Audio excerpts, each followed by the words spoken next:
Novorossian militia claim that Kiev troops are planning a large-scale provocation for May 8 and 9. Donetsk People's Republic spokesman Eduard Basurin expressed this point on Wednesday, citing human intelligence indicating the Ukrainian Army Command plans large-scale provocations, including shelling of populated localities with heavy artillery. According to the DPR spokesman, Ukrainian service members in conversation with the local population are strongly recommending civilians evacuate the settlements of Novoluganska and Staromykhailovka by May 7.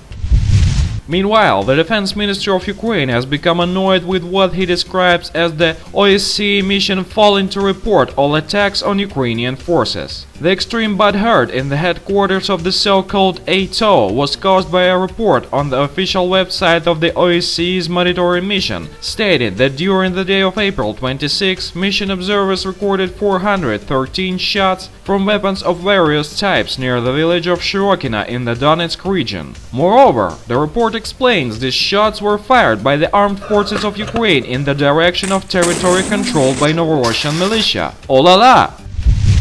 Smoke from a forest fire in the Chernobyl exclusion zone is capable of spreading contamination across great distances even after the fire has been stopped, ecology experts believe. The forest fire near the crippled Chernobyl nuclear power plant started on Tuesday and triggered predictions that the nuclear repository is in danger there. Although the sarcophagus remains untouched by the fire, decades-old contaminants and the environment surrounding the nuclear plant could be still released and travel far and wide in the smoke.